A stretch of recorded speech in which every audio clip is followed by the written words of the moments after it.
Hey, good afternoon, everybody, and welcome back to A Jury of Your Peers.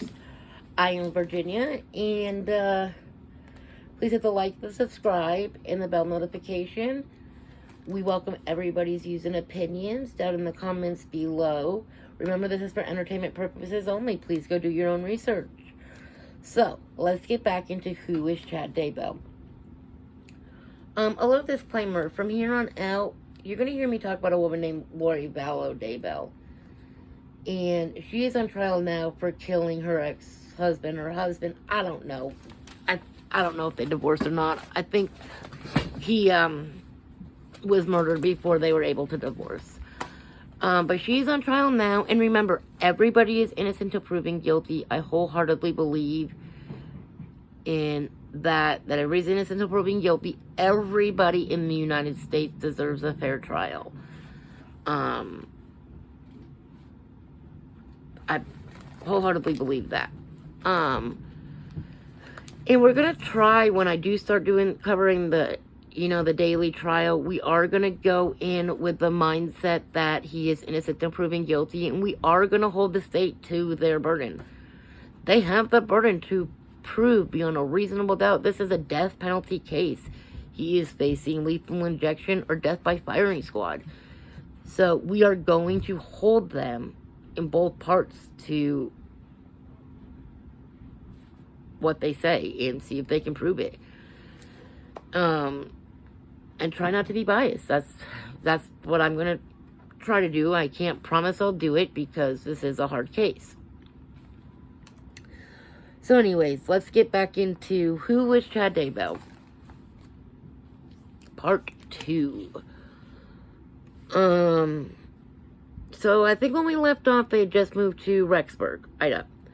And it was around 2015 when he first met the harlot Lori Daybell. Oh, sorry, I was wrong. It was 2015 when Lori first started reading his book, Standing in Holy Places. It wouldn't be till 2018 when they met in person at a Preparing the People event.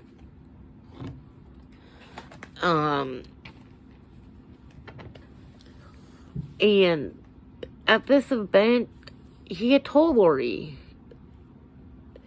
they had been married in 7 different lifetimes. Now, ladies, come on. If a man came up to you, a complete stranger at an event came up to you and said, oh, we've been married in 7 different lifetimes, you'd run for the damn hills. You want to be like, here's my number, here's my email, call me, let's chit-chat some more about this. Not our girl Lori here. It wasn't long after that when Charles, Lori's husband, had mind you, they're both married. He's married to Tammy, she's married to Charles. He would go out of town on a work event. You know, a lot of husbands have to travel for work. And she throws this overnight gathering.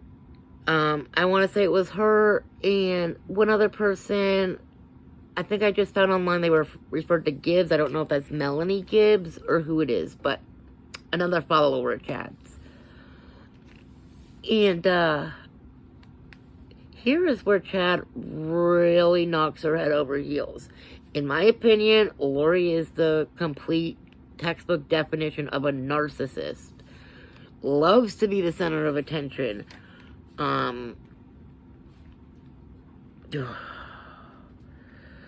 It's always me, me, me, me, me. Everybody's doing me wrong. Me, me, me, me, me.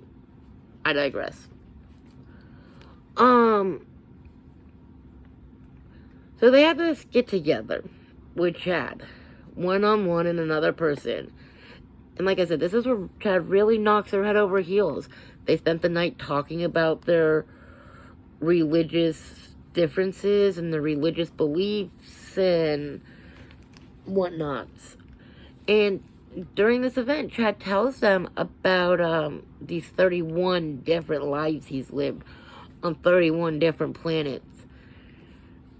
And like I said, if he was at my house at an event, I'd be like, okay, buddy, now it's time to take the wine away. But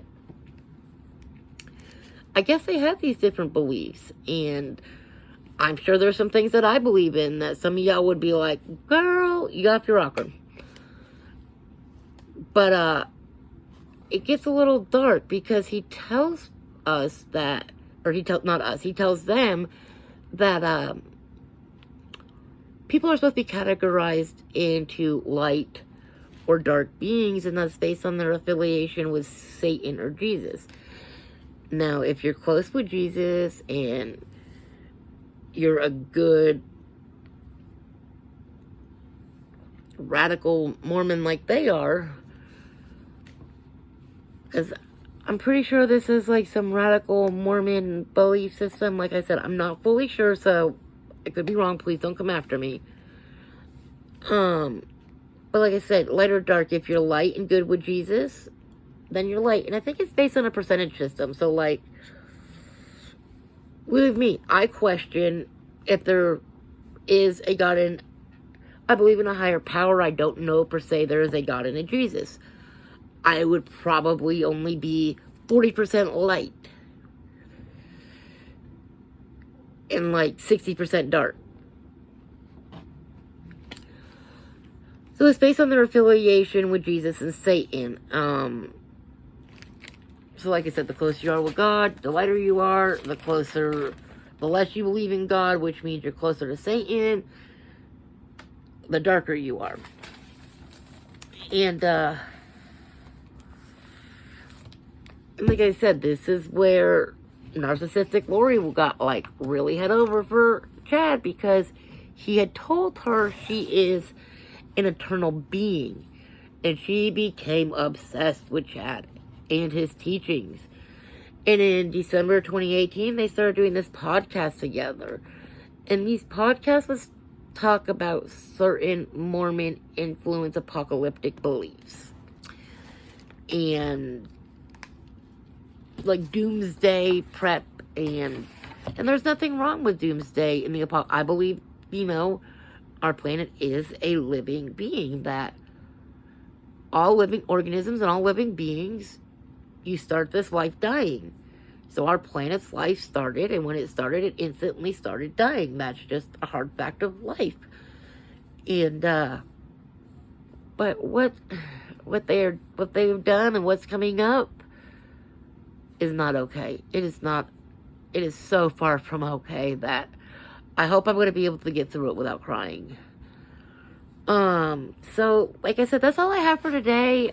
Please hit the like, the subscribe, the share button, and join me tomorrow for part 3 of who is Chad Daybell and what did he do? Why is he on trial? Because I'm sure a lot of my viewers don't know why he's on trial. So, thank you. I love you guys. Thank you for joining.